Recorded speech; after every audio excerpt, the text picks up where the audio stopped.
Kaleshwaram commission చేపడుతున్న బహిరంగ విచారణకు ఈసారి ఐఏఎస్ల వంతు వచ్చింది. కాళేశ్వరం ప్రాజెక్టు నిర్మాణంలో భాగస్వాములైన ఐఏఎస్ అధికారులను క్రాస్ ఎగ్జామినేషన్ చేయనుంది జస్టిస్ పీసీ ఘోష్ కమిషన్. వీరి విచారణ మాజీ సీఎం కేసీఆర్, హరీష్ రావును విచారణకు పిలిచే అవకాశం ఉన్నట్లు అధికారుల్లో చర్చ జరుగుతోంది.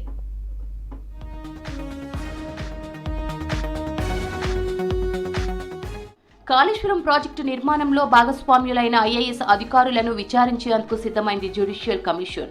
మరోసారి గడువు పెంపుతో రేపటి నుంచి మళ్లీ విచారణ ప్రారంభించనుంది కమిషన్. ఇప్పటి వరకు ఓపెన్ కోర్టులో ఇంజనీర్లు, నిర్మాణ సంస్థ ప్రతినిధులను క్రాస్ ఎగ్జామినేషన్ చేసింది. మెజార్టీ అధికారులు గత ప్రభుత్వ పెద్దలు చెప్పినట్లే అన్నారం, సుందెళ్ల, మేడిగడ్డ బ్యారేజీల పనులు జరిగాయని చెప్పారు. ఇంజనీర్ల అభిప్రాయాలను రిపోర్ట్ రూపంలో తయారు చేసిన కమిషన్ ఆ రిపోర్ట్ ఆధారంగా ఐఏఎస్ అధికారులను కూడా క్రాస్ ఎగ్జామిన్ చేయనుంది. విడతల వారీగా ఐఏఎస్ అధికారులను విచారించే అవకాశం ఉంది.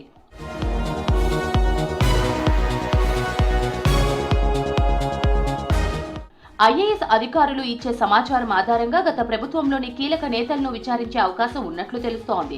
మాజీ సీఎం కేసీఆర్, మాజీ మంత్రి హరీష్ రావును విచారణకు పిలిచే ఛాన్స్ ఉంది. అన్నారం, సుందిళ్ల, మేడిగడ్డ బ్యారేజీలకు సంబంధించి ఇప్పటికే ఇంజనీర్ల ఎక్స్పర్ట్ కమిటీ, విజిలెన్స్ అధికారులు చేసిన రిపోర్ట్ కమిషన్ కు చేరింది.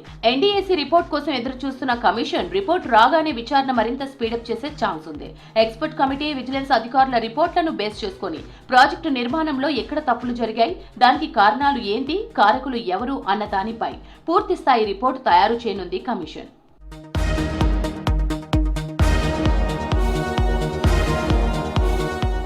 గడువు ముగిసేలోపు కాళేశ్వరంపై పూర్తి స్థాయి నివేదిక రెడీ చేసి ప్రభుత్వానికి ఇవ్వనుంది కమిషన్.